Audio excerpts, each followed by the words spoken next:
Então, começando a apresentação, né, pontualmente, né, com a pontualidade europeia, né, bem-vindos, né, à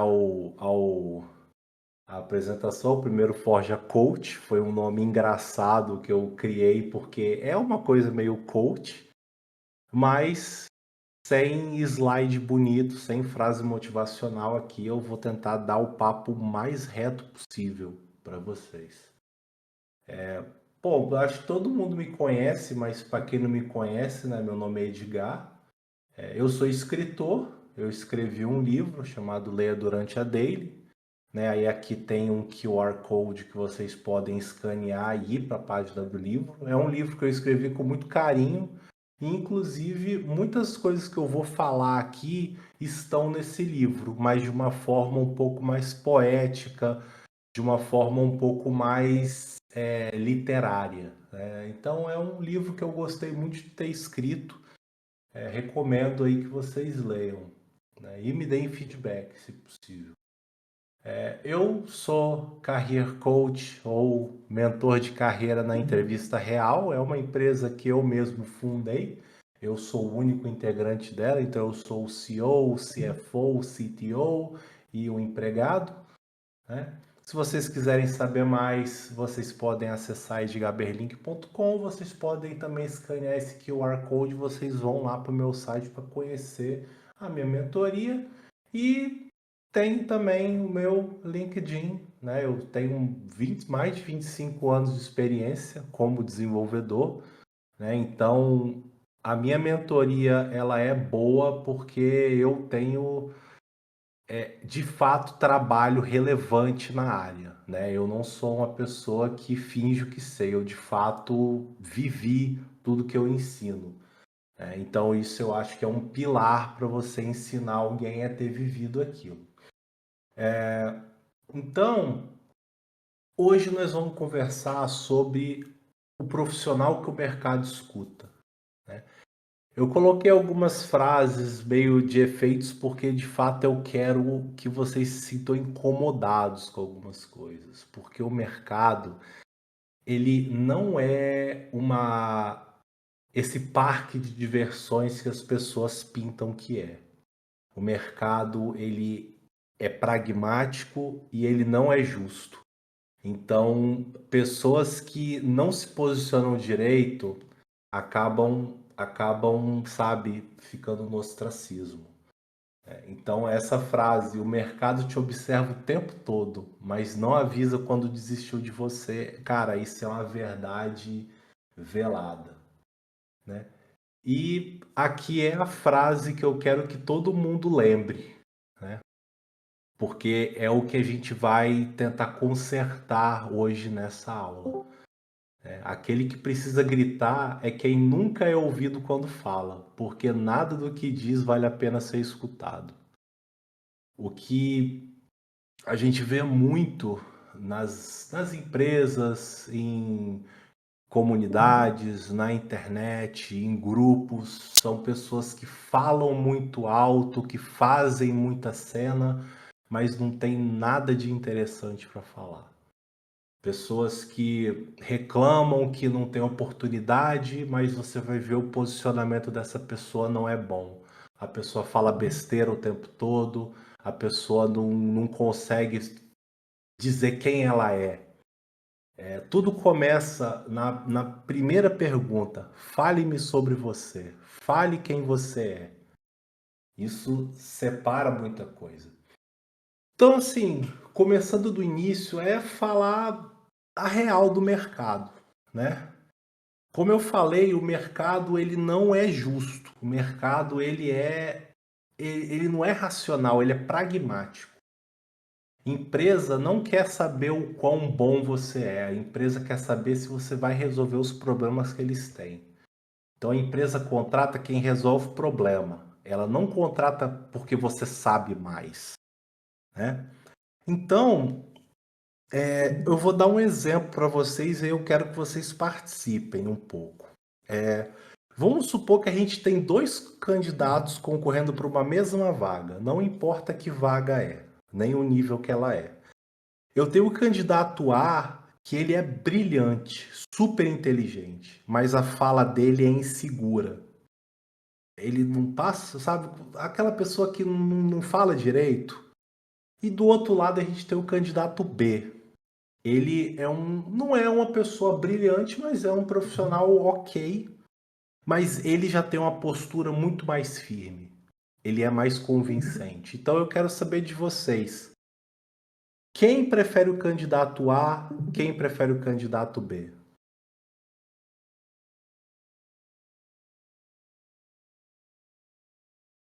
Jonas preferiu B, B, B, A.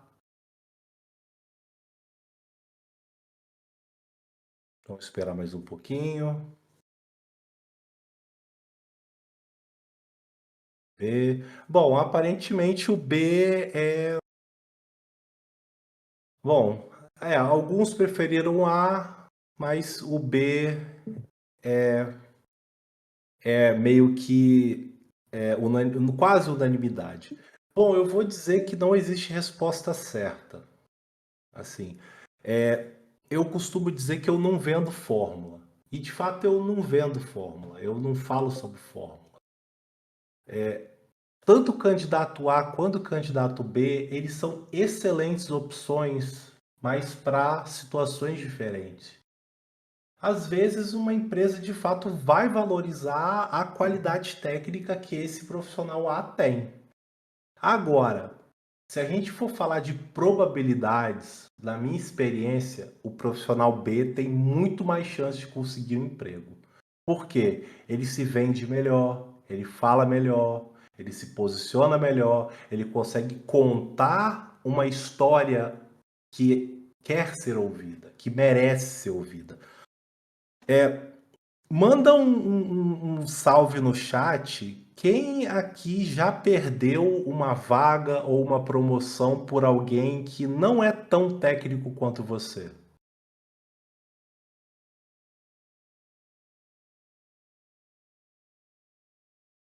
Bom, tem alguns eus aqui.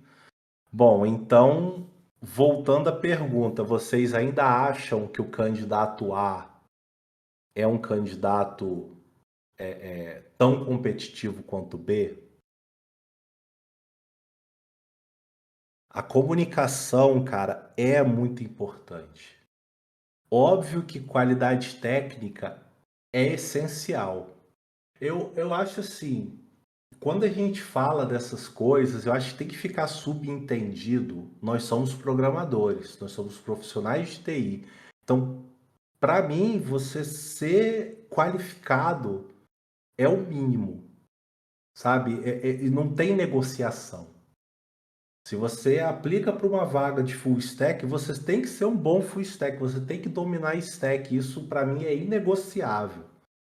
Existem pessoas, obviamente, que são melhores do que outras, mas isso não é tudo. E isso já ficou muito claro em outras falas, né? O Arthur, por exemplo, já disse isso. Não, o seu código não é o que deve te representar. Tem algo mais. Mas eu queria fazer uma outra pergunta, uma outra provocação. Quantas vezes aqui vocês foram ignorados mesmo tendo entregado tudo certo no trabalho de vocês?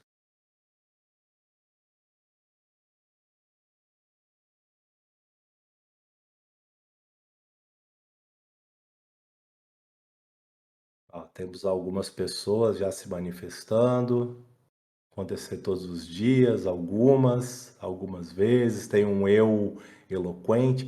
E por que que vocês acham que vocês foram ignorados mesmo fazendo tudo certo? Por que que você acha que aconteceu isso? Alguém se arrisca a dizer? Não soube me vender, porque tá certo, porque não foi visto. Então, gente, assim, aí que entra de novo a questão do da comunicação. Uma pessoa que sabe se comunicar, uma pessoa que tem essa skill, ela é capaz de enxergar valor, ela é capaz de comunicar as coisas que ela entrega de uma forma muito mais eficiente. E eu dou um exemplo, e eu vou dar um exemplo muito bom que eu costumo dar em mentoria. Quando eu trabalhei na IKEA, eu fui ovacionado por causa de uma coisa que eu fiz e comuniquei muito bem. Eu mudei um gráfico que era feito em D3, eu mudei para Plotly, só. Eu peguei o mesmo gráfico e refiz em Plotly, só isso. Mas a forma que isso foi comunicada foi muito eficiente. Eu disse que o Plotly era muito mais fácil de usar, ele tinha muito mais recursos gratuitos, né, que vinham de graça do que o D3, e no fim era mais bonito. E todo mundo adorou. Nossa! Para você ver uma mudança, algo que cria impacto, não precisa ser um refactoring inteiro, não precisa ser, nossa, eu mudei uma função, ela tá agora ON. Às vezes, impacto está em coisas muito simples. Eu acho que é o nosso trabalho entender o que de fato é impacto, né? Então fica aí de dever para vocês passarem a observar mais o impacto que vocês criam. E que às vezes o impacto está nas pequenas coisas.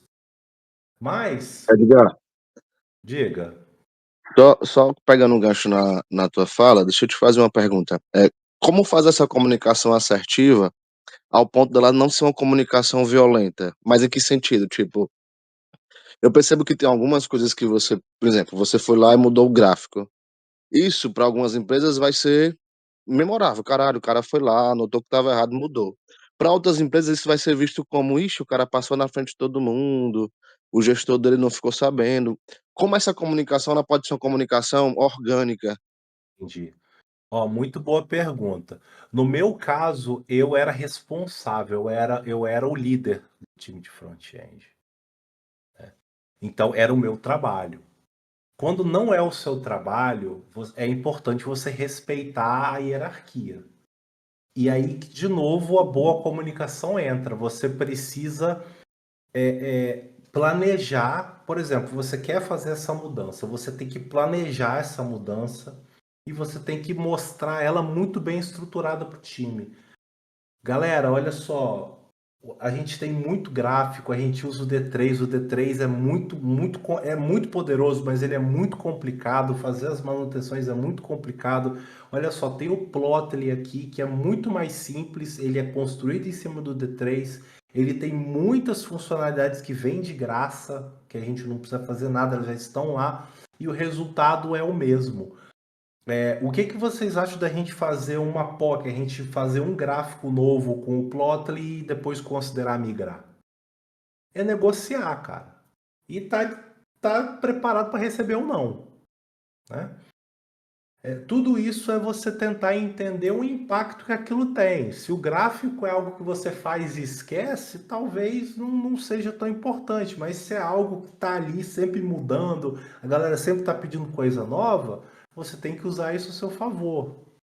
Então você tem que entender a realidade do ambiente que você está, antes de você propor mudança, porque senão vira preciosismo. Eu respondi a sua pergunta? Boa. Sim, sim. Obrigado. Beleza. Bom, gente, quem tiver mais perguntas é só levantar a mão. Mas aí agora a gente entra no outro ponto, né? A gente está falando de comunicação, né? A gente falou de você saber contar a sua história, de você se posicionar.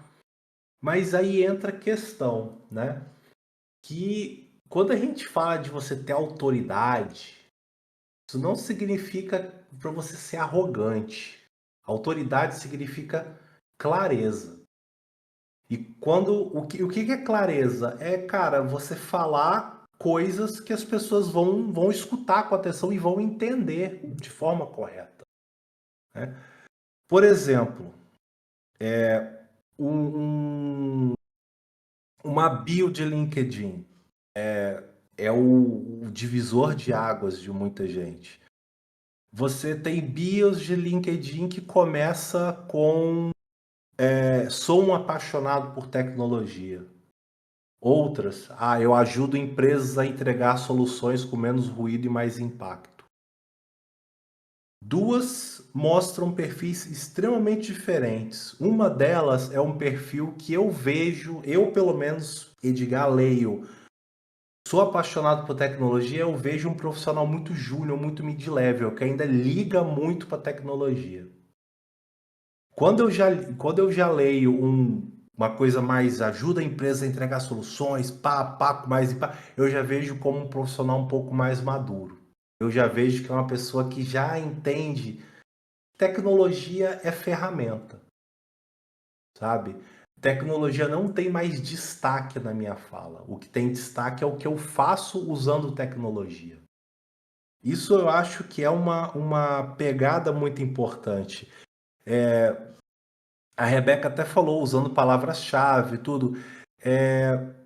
Assim, palavra-chave, Rebeca, até que você comentou, você tem que tomar muito cuidado. Ficar usando muita buzzword, eu não acho uma boa ideia.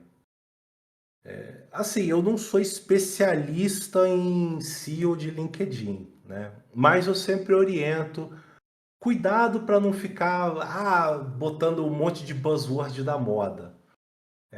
E se você for usar, que ela tenha contexto.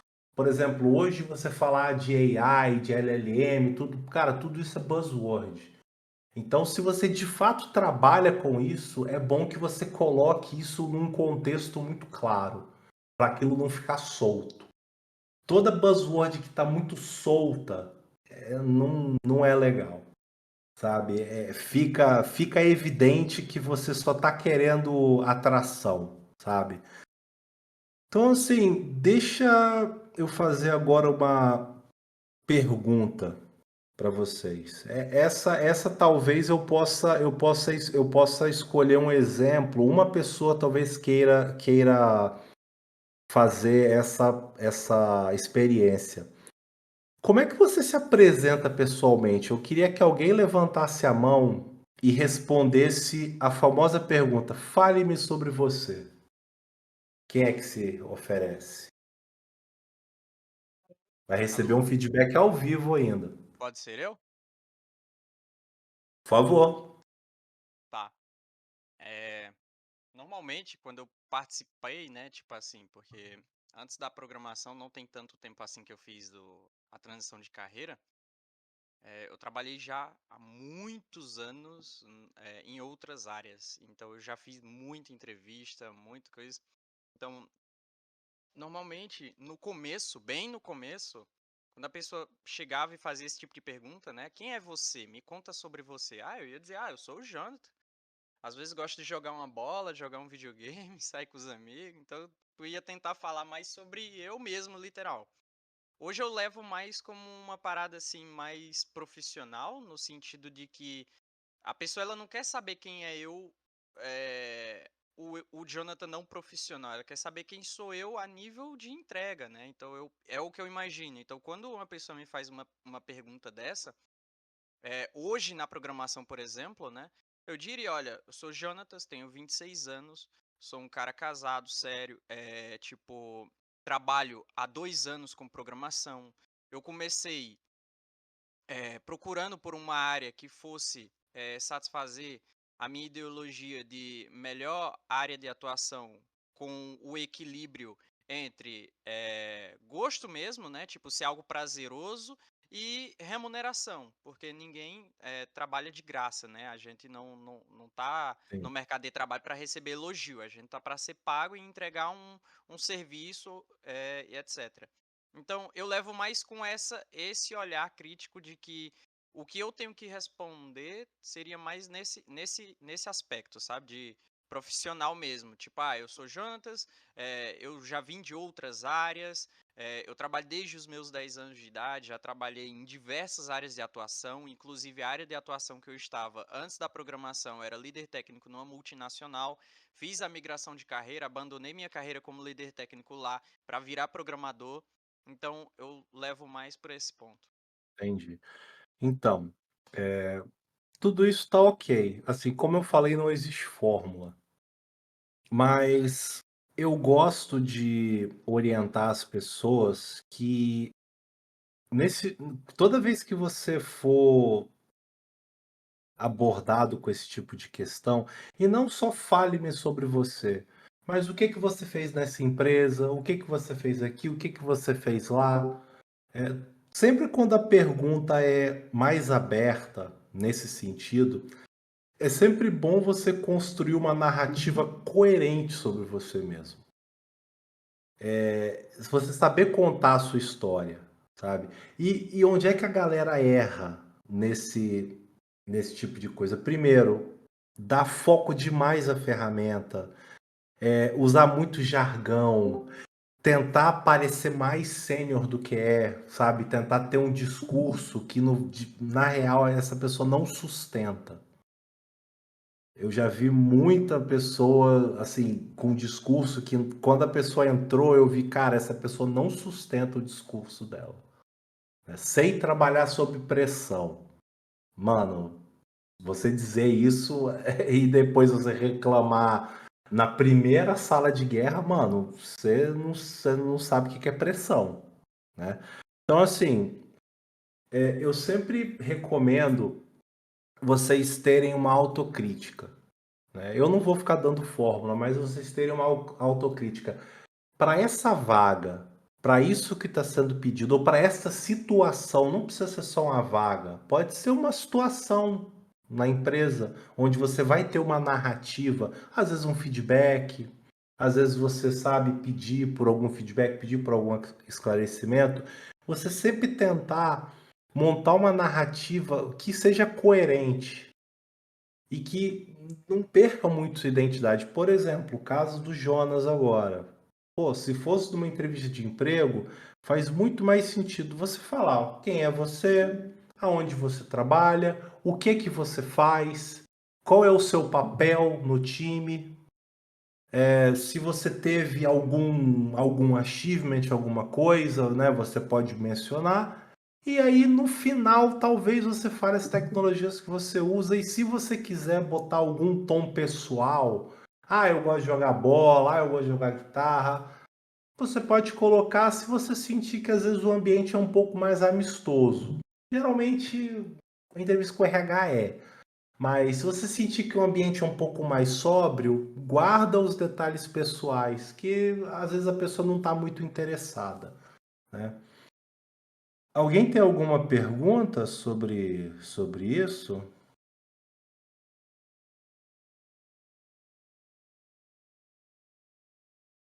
Que esse eu acho que é o ponto que é o mais importante desse encontro, que é ser confiável é melhor do que ser genial. Né? Ninguém quer um gênio que desaparece por 5 dias. Quer alguém que avisa, alguém que entrega, alguém que mantém o ritmo. Então, o que eu quero dizer com isso? Cara, aquele típico desenvolvedor que faz um milagre, conserta aquele bug que, putz, mano, o cara foi e some. De repente não responde mensagem, ou trabalha nos horários meio esquisito. Quem nunca trabalhou com uma pessoa dessa ou quem nunca foi uma pessoa dessa, né? Então, assim,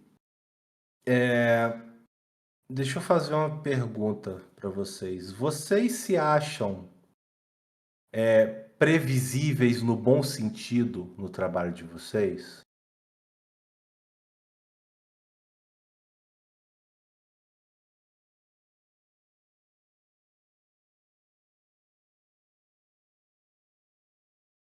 Sim. Quem não é visto também não é lembrado? Sim. Então, gente, vocês estão de parabéns. Eu acho que ser previsível eu acho que é uma das partes mais importantes, cara, dessa nossa área. É muito comum eu ver assim que, ó, o Matheus, bom, eu vou falar sobre isso, né? Ele pediu para formular mais o que é ser previsível. Ser previsível é as pessoas saberem quando podem contar com você. Eu vou dar um exemplo muito bom. Vira e mexe eu vejo no LinkedIn uma pessoa enchendo a boca para falar que eu sou desenvolvedor e eu acho que o meu papel é fazer o meu trabalho independente do horário. O que importa é que eu entreguei. E quando eu vejo uma pessoa falando isso e eu vejo que o título dela é Senior Engineer ou Senior alguma coisa, eu questiono muito que é a empresa que deu esse título para essa pessoa. Provavelmente essa pessoa está dando título só por dar. Porque de longe essa pessoa não se comporta como um profissional sênior. Eu não estou dizendo que um profissional sênior precisa ser aquela referência, mas eu acho que um profissional sênior já entendeu que ele precisa ter disponibilidade. Então você tem um horário de trabalho, eu trabalho de 8 às 16, ou eu estou mais disponível no horário da manhã. E o seu time ser comunicado. Galera, ó, quem precisar de alguma coisa me procura entre, sei lá, 8 e meio-dia, e depois disso eu geralmente foco no meu trabalho. Isso é ser previsível. As pessoas sabem quando elas podem contar com você. As pessoas te mandam uma mensagem quando você trabalha remoto. Geralmente você responde, às vezes com 30 minutos, talvez 40 minutos. Isso é ser previsível, sabe? E isso é muito importante, cara. Porque aquela pessoa que nunca responde, aquela pessoa que você nunca sabe quando vai estar online, aquela pessoa que fica trabalhando em horários totalmente malucos, aquela pessoa que vive saindo, vive se ausentando, tá sempre away. Cara, essa pessoa não é confiável e acredita, é uma pessoa que muito provavelmente vai ser substituída. Falando assim, rasgando o verbo mesmo. As notas elas voltam, cara. Isso me irrita um pouco. Agora deixa eu fazer uma outra. Ficou claro o que é ser previsível? O problema é quando a gestão é imprevisível. Mano, assim, eu concordo que gestão. Assim, gente, é importante a gente se focar em problemas que dependem da gente que estão no nosso controle, sabe? O que não está no nosso controle, meu irmão, aprende a conviver. Dica boa, uma red pill aí pra vocês. Agora, deixa eu te perguntar. Você acha que o seu time confia que você vai resolver o que você prometeu que ia resolver?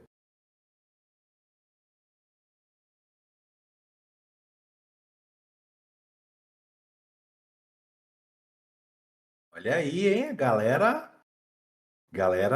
tá com tudo, hein? Sim, eu acho que sim.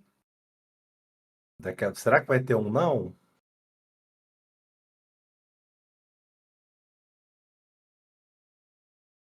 Depende.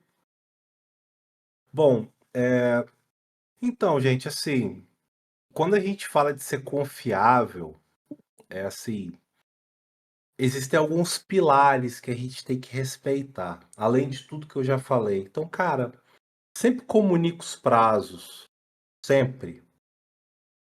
Você prometeu algo para daqui a um dia. Cara, se você percebeu que na metade do dia o troço não andou, comunica. Eu sempre uso a fórmula dos 50%, 75%.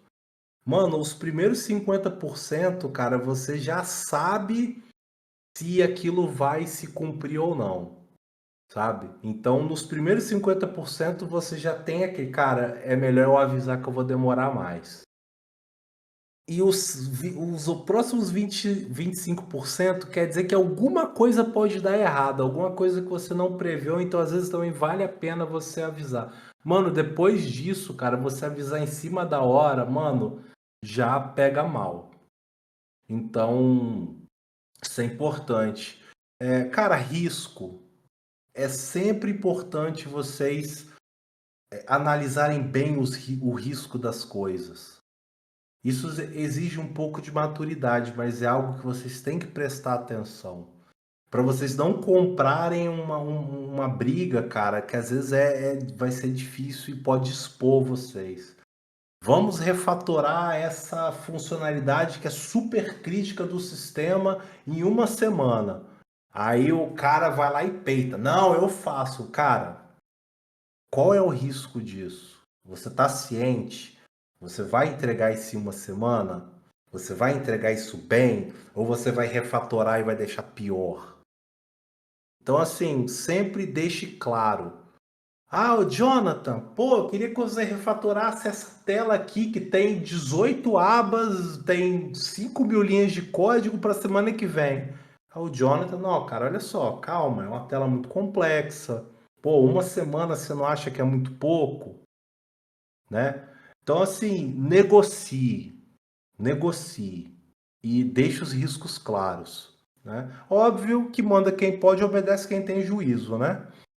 Mesma coisa, dificuldade, cara. Se vocês estão tendo dificuldade, é importante que vocês comuniquem, sabe? Vocês não estão numa empresa para provar que vocês são os bichão, que vocês são, né, os mega desenvolvedor que resolve tudo. Cara, peça ajuda. Você tá meia hora batendo cabeça, mano, chama alguém. Pô, cara, tô aqui vendo isso aqui, eu já tentei isso. Cara, você pode dar a luz? Vamos pensar junto aqui. Cara, pede ajuda. Óbvio, né? Eu falei isso com a Rebeca, se eu não me engano, que ela me perguntou sobre isso em off. Tente não ficar perguntando sobre a mesma coisa o tempo todo, né? Mas acho que isso é óbvio, né? Então, assim, tente comunicar se você tiver dificuldade. E, assim, no fim, prefira visibilidade do que surpresa. Eu odeio surpresa. Surpresa para mim é sempre desagradável, então eu sempre deixo muito claro, gente, não faz festa surpresa, não me dá presente surpresa, porque surpresa é sempre desagradável e não tem nada pior do que alguém, galera, aquela função lá que eu falei que eu ia fazer, entregar hoje, infelizmente não vai rolar. Cara, é ruim, né? Então isso é ser previsível. Vamos dar uma lida aqui no chat, alguém quer perguntar Ô, alguma ô, coisa? ô, Edgar, gostaria de contribuir um pouco sobre essa questão de prazos aí que foi falado. Por E dar favor. até um exemplo meu, de bem lá no iniciozinho, né? E tá mais recente aí. Como exemplo pra galera, tomando como base essa tua fala, que é tipo assim, uma coisa que acontecia muito comigo lá no início era, por exemplo, às vezes numa daily, a gente ser pressionado e o chefe dizer, ó, precisamos de X e Y coisas prontas até o final da semana. Jonatas, quais tasks você vai pegar? E eu dizia, vou pegar tal e tal. E ele perguntar, por exemplo, tá, beleza. E em que dia você entrega? E você, às vezes, é motivado a tentar dar um prazo curto, que talvez você, dentro de si, olhe e diz, cara, não sei se eu consigo isso aqui, mas eu vou falar, porque aí eu consigo, de repente, passar uma credibilidade de que eu entrego rápido e de que eu entrego serviço, né? E que o cara pode reconhecer o meu trabalho. Então, muitas vezes eu já fui motivado por esse tipo de pensamento a dar um prazo que não condizia definitivamente com a realidade e sempre acontecia de estar remarcando. Então chegava, sei lá, um dia antes da entrega e eu dizer, cara, vou ter que. Tive alguns problemas e tal, vou ter que reorganizar aí o prazo, porque eu não vou conseguir. E o cara, tá, boa, beleza, mas e agora? E aí fica pior, porque como tu não fez uma boa negociação de prazo da primeira vez, tu vai lá e joga um prazo. Tipo assim, não, agora eu consigo em mais um dia, me dá mais um dia. Só que esse um dia às vezes não é necessário, tipo, não é suficiente na real, desculpa. E aí o que que acaba acontecendo? Tu vai lá e agora tu se obriga ainda mais a fazer uma entrega ainda mais rápido, porque tu tá jogando cada vez prazos menores pelo medo de se estender muito numa task que inicialmente tu já poderia ter dado um bom prazo, sabe? Exatamente. Cara, assim, esse exemplo é excelente. É claro que ele não é absoluto. Como eu falei, depende muito do contexto. Eu vou dar um exemplo muito claro. Você está fazendo o MVP, sacou? Você está fazendo algo só para validar uma ideia. Meu irmão, você pode escrever qualquer porcaria, então você criar débito técnico não é um problema. Agora, quando a gente fala de um sistema que está em produção, o ideal é você sempre saber negociar. Sempre negocie. Cara, é muita coisa. Chega. Quando você faz? Cara, eu posso me organizar e te dar um prazo, tipo, hoje à tarde? Não, mas por alto não, cara. Eu não posso te dar um prazo por alto, cara, porque eu vou estar mentindo para você. Eu falo abertamente com os gerentes. Diga assim, cara, eu não posso te dar um prazo porque eu vou estar mentindo para você, eu vou contar mentira, cara. Eu não posso te dar uma resposta só porque você quer. Não é assim que funciona. Sabe? A gente tem que ter sabe? A gente precisa trabalhar bem junto. E eu não posso simplesmente te dar uma resposta porque você quer uma resposta. Eu posso te dar uma resposta daqui a 40 minutos, uma hora. Beleza. Então, tá bom. Aí você vai, senta, olha a funcionalidade, tenta, enfim. Cara, isso aqui tem isso aqui, tem isso aqui, tem isso aqui, isso aqui. Aí você vai ter uma ideia, pensando com a cabeça fria. É assim que se faz. É assim que você ganha confiabilidade, porque você comunicou o risco, você foi claro, a sua comunicação foi clara, mas daqui a uma hora você vai dar a resposta. Cara, como eu te prometi, cara, dando uma análise fria, eu acredito que 3 semanas ou X dias, X horas, a gente consegue finalizar, cara, com certeza. Não tem como ser, cara, não tem como ser menos. Senão a qualidade vai ser comprometida. A gente pode, por exemplo, você já mencionou. A gente pode, por exemplo, não mexer nessa parte aqui. A gente pode mexer nessas aqui que são mais importantes e a gente mexe nas outras depois. Isso é um desenvolvedor sênior. Isso é um profissional. Não é um cara que fica aceitando. Obviamente, tem vezes que a gente tem que aceitar, cara. Mas tente não aceitar. Tente negociar.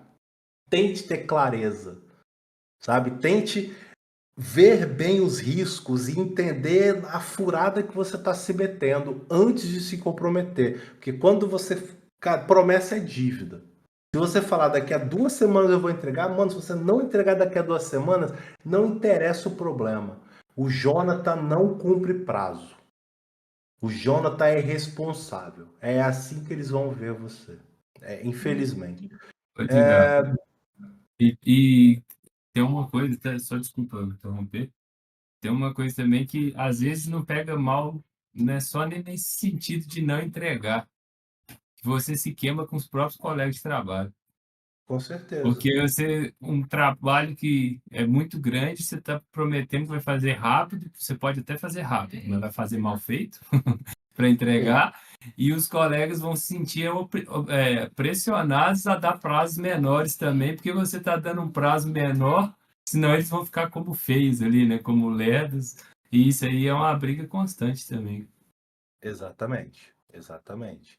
E isso nunca acaba bem, sabe? Eu já tive em situações que, cara, eu tive que sentar com o time, a gente estava com um projeto, o projeto estava muito atrasado, o cliente estava estressado, prometeram um prazo que era impossível de cumprir, mas a gente peitou.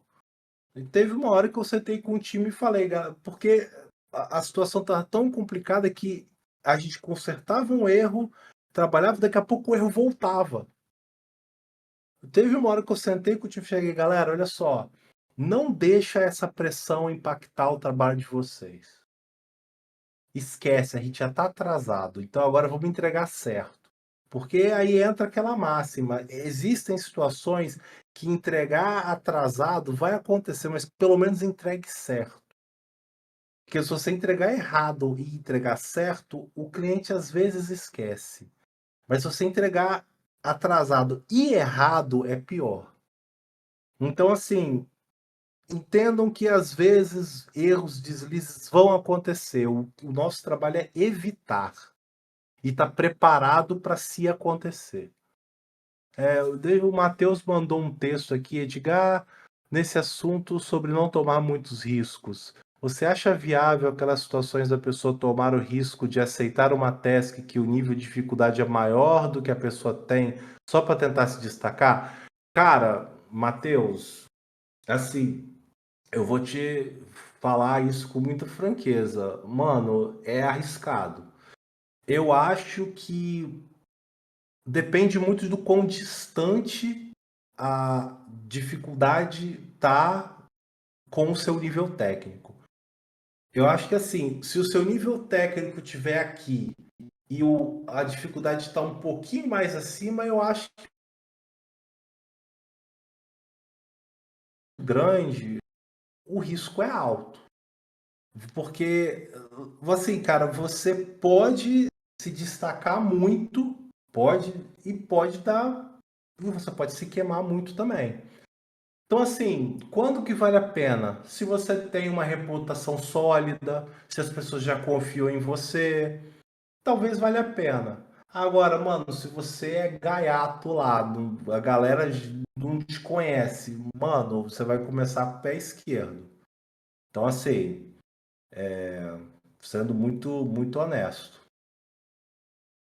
Alguém mais tem alguma pergunta? Deixa eu ver aqui o chat. Tal, a galera Ô, tá Edgar, batendo. ainda, Oi. ainda nessa resposta aí que você fez pro Matheus, tem o meu ponto de vista que é esse ali que eu botei, né? Tipo, eu particularmente nessas ocasiões, eu sempre preferi ir mais pro lado do volume de entrega do que arriscar tudo numa task grande que o nível de complexidade dela técnico seria maior para tentar me destacar, sabe? Então, tipo assim, eu penso que é muito mais visível uma pessoa que entrega muito, faz poucas, tipo assim, tasks pequenas, mas sempre entrega muito, a constância de entrega dela é constante, sempre tá entregando, do que uma pessoa que passa muito tempo numa task, que ela é gigante e faz aquela task, entrega e, tipo, depois passa mais um tempo meio que, entre aspas, sumido, sabe? Eu vejo que, assim, em ambientes corporativos, até como experiência antes da programação, eu vejo que pessoas que têm uma entrega constante, mesmo que sejam entregas pequenas, elas tendem a ser mais valorizadas e reconhecidas do que pessoas que fazem grandes entregas, porém com intervalos maiores. Entendi. É assim, Jonathan, isso é relativo, assim. Eu não posso dizer que eu concordo, mas eu também não vou dizer que eu discordo. Eu acho que é importante sim a gente ter entregas boas, mas eu acho que a gente também às vezes tem que tentar olhar o impacto do que a gente faz. Obviamente que geralmente tarefas têm um certo impacto, né? Mas é um raciocínio que eu concordo. Mas vamos seguir, gente, porque a gente tem mais dois slides, esse mais outro, né? Eu disse que ia ser rápido, que é a questão da sua postura profissional, né? Porque assim, a sua postura pode abrir ou pode fechar portas. E isso não é sobre você ser uma pessoa super formal, super polida, é sobre você ser uma pessoa respeitável, né? Então, assim, muito da sua reputação, cara, se constrói nos bastidores, sabe? Se constrói em como você age quando ninguém tá olhando. E eu vou te dar um exemplo disso. Quem nunca ouviu uma conversa paralela falando que, pô, fulano, pô, sempre ajuda. Não, cara, fulano, o cara é excepcional, mano. O cara pulou ali, pô, matou o problema no peito, ajudou, pô, o cara é foda. E quantas vezes você já não viu, pô, aquele Beltrano lá, o cara complica tudo, mano. Nossa, o cara às vezes vem com a solução, pô, super complicada, gasta maior tempo. A gente tem que ficar convencendo o cara que, pô, não, gente, não dá tempo. Quem nunca, né, foi essa pessoa? Quem nunca já ouviu dessa pessoa? Então, assim, o que que vocês acham que as pessoas falam de você quando você não está na sala? Vocês não precisam responder. Isso vocês têm que refletir. E vocês têm que ser muito honestos com vocês mesmos. Será que vocês são, às vezes, falam demais quando não devia? Às vezes vocês são descontraídos demais quando o ambiente pede mais sobriedade? Ou vocês são fechados demais quando às vezes você precisava ser um pouco mais amistoso para dar aquela aliviada no ambiente? Será que às vezes as suas soluções não são muito mirabolantes, muito maior do que o problema pede? É sempre bom a gente se avaliar, porque acredita, a conversa sobre você, quando você não está presente, é sempre muito honesta. Quando você está presente, está sempre tudo ok. Quando você não está, é que a verdade sai.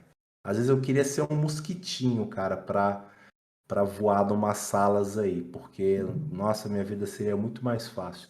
Então, a questão toda que vocês têm que pensar é o seguinte: a sua reputação, ela te protege ou te expõe? Essa é a questão. Que você sempre tem que tentar ser intencional na hora de construir sua imagem. Então, cara, tenta fazer menos promessa, mas cumpra as suas promessas. Assumiu uma responsabilidade? Cumpra. Você falou que você vai ajudar a pessoa daqui a 30 minutos? Ajude daqui a 30 minutos, não fica enrolando, sabe? Seja responsável com o seu trabalho. Isso é importante, cara. Tipo, erro muito comum é a gente achar que só importa com o entregável. Só o entregável. Custe o que custar. E às vezes, cara, a pessoa não teve um comportamento muito. Às vezes ignorou as pessoas, às vezes não ajudou ninguém, às vezes foi grosseiro, às vezes pressionou não sei quem, às vezes, sabe, foi escroto com alguém. Não, eu preciso disso logo porque eu preciso entregar. E aí, sabe? Então a entrega não é só a mais importante. O caminho e o processo que gerou aquela entrega é o que constrói a sua fama. Queria muito falar que não é, mas infelizmente é, né?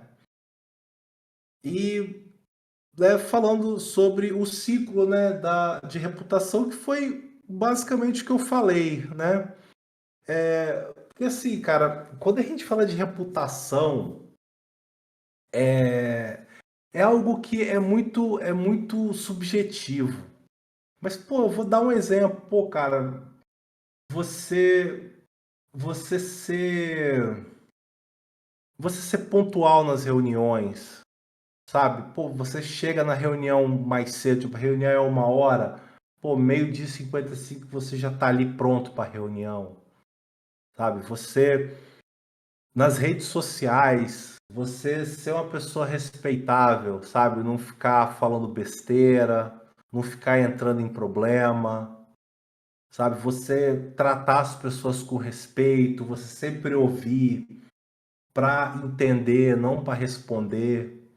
Você não ficar interrompendo as pessoas toda hora, você dar espaço, mas você também exigir o seu espaço, sabe? Se alguém ficar te interrompendo, chega, cara, calma aí, cara, deixa eu concluir antes de você falar, sabe?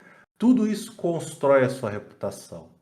Porque também, assim, a gente não pode ser bonzinho o tempo todo, Zé Mané o tempo todo, porque senão as pessoas vão entender que desrespeitar você é ok. E eu sou muito claro com isso e eu vou dar um exemplo. Uma vez uma pessoa fez um comentário no meu podcast que eu achei um pouco passivo-agressivo. Eu fui naquela pessoa, a gente pode conversar, tal. Cheguei, cara, ó, esse comentário aqui, cara, o que você quis dizer? Pois é. Então, eu gostaria muito que isso não se repetisse. Porque agora eu tô falando com você. Não vai ter segunda vez. Na próxima vez eu vou escalar isso para um gerente e a gente vai resolver isso de outra forma. Eu acho que isso não é necessário no ambiente profissional. Eu deixei claro, eu dei o beabá e eu fui respeitoso. Em nenhum momento eu gritei, eu me alterei. Não, eu fui totalmente sóbrio. Isso é importante. Então, assim, reputação, cara, é algo que vocês têm que fazer o máximo para blindar. Aqui no grupo, a reputação de vocês está sendo construída. Aqui na Forja Dev, tem pessoas que podem ser contatos, podem te indicar para algum trabalho, pode ter um colega de trabalho seu aqui.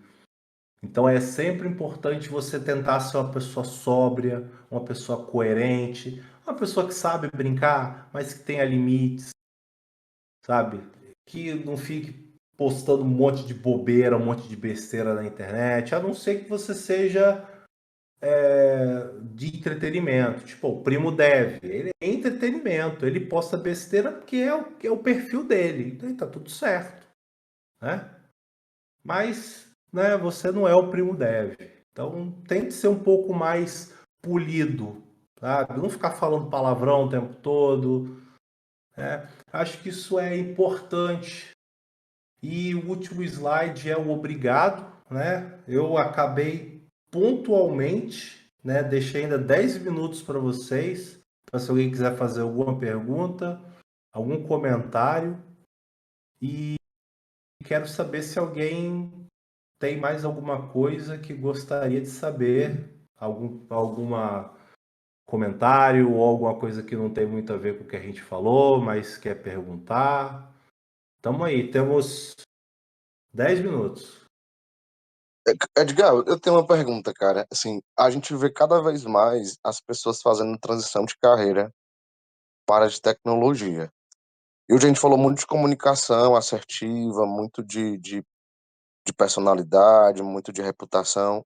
Qual é a dica que tu dá para a pessoa que está trazendo uma bagagem, né, já pronta, de melhor comunicação para essa bagagem de se vender para quem está fazendo essa transição de carreira? Que no caso é o meu caso, né? Tipo, já querendo pegar aqui pro meu, né? Eu vou ter que pensar um pouco, cara. Assim, você tem que você tem que colocar essa sua bagagem de uma forma que faça sentido. Eu vou dar um exemplo. Vamos supor que você era contador. E aí você resolve aplicar para uma vaga que trabalha com empresas de contabilidade ou empresas financeiras, uma fintech, alguma coisa que tem a ver com a sua área. Então isso é uma força. Então você usar isso a seu favor, porra, é excelente. Ah, agora você aplica para uma vaga de e-commerce. Tá, talvez, né? Você pode usar isso de alguma forma. Aí você aplica para uma agência que faz site. Cara, sua experiência anterior não vale de nada, sabe? A não ser que se você se oferecer para ajudar com os caras lá a sonegar imposto, talvez, né? Fora isso, não Entendi. serve muita coisa. Então você tem que ver. Assim, foi o que eu falei. A gente tem que contar uma história coerente e que as pessoas queiram ouvir. Nenhuma empresa vai querer ouvir que você fez um curso, por exemplo, um curso de padeiro. Ninguém quer saber isso, cara. Que você, sei lá, já escalou o Everest. Cara, ninguém quer saber isso. Ninguém se importa com isso. Apesar de você ter sido muito foda, né? Agora, então você tem que usar isso como uma força e de forma coerente, né? A não ser que o business da empresa seja uma padaria, né? Ó, tá vendo? O Lucas já pegou a ideia. Então, assim, a dica que eu dou é use o seu background, use o que você tem de forma coerente, né? Se você perceber que não faz sentido, bora, não Ô usa. Edgar, às vezes tem algumas competências que você traz do mercado de trabalho nas oportunidades anteriores que você teve a programação antes de fazer a migração, que não necessariamente você vai usar em primeira instância, né? Tipo assim, entrei, migrei, já tipo assim, tenho uma bagagem, já trabalhei anos no mercado de trabalho em outras coisas, eu tenho muita experiência em X, Y, tal coisa, mas às vezes essas competências elas ficam apagadas até que você tenha a confiança certa e consiga aplicar isso dentro de um contexto, né? Por exemplo, eu trabalhei, como eu já mencionei anteriormente, eu era líder técnico numa indústria. Então, tipo assim, competências de liderança, trabalho em equipe, coisas relacionadas a isso, né? Desenvolvimento de equipe e projeção de tarefas, esse tipo de coisa, sempre foi o meu forte na empresa anterior. Não significa dizer que eu posso só pegar isso e jogar no lixo. Dá para usar isso na programação? Dá, com Óbvio, certeza. Mas para uma óbvio. pessoa que está migrando, está começando agora, cara, não faz o menor sentido. Isso pode ser Claro. aflorado com o tempo, né? Tipo assim, às vezes você já vai pegando uma confiança, você já tem um domínio ali do projeto, das stacks, da codebase, da equipe, a equipe confia em você, você consegue ir administrando e implementando um pouco daquilo que você trouxe de bagagem de outras experiências no que você faz hoje, né? Sim, óbvio. Eu vou dar um exemplo muito bom. Eu era músico antes de ser programador.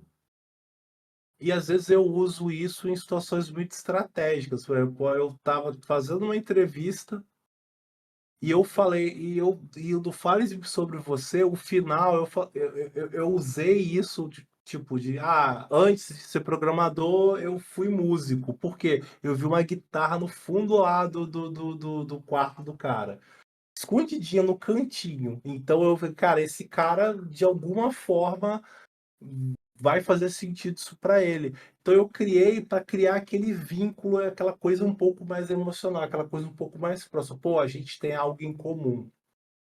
Então, assim, é legal você também ter essa coisa, né? Minha Tajima aqui, essa aqui já tá há 16 anos comigo já, essa guitarra aqui é velha pra caramba. Tem mais tempo de carreira que muita gente aí dando mentoria no LinkedIn. Mas enfim, galera, alguém tem mais alguma pergunta? Bom, não temos. Opa! Foi sem querer aqui. Mas eu já aproveito. É só para agradecer. Foi muito legal. Valeu. Bom, eu também agradeço vocês. Então, o próximo encontro, próxima quarta, vai ter mais e vai ser melhor, né? Hoje foi só uma introdução, foi algo mais trivial um pouco, né? E na próxima a gente vai falar sobre outras coisas que talvez sejam mais interessantes ainda. Então, galera, obrigado.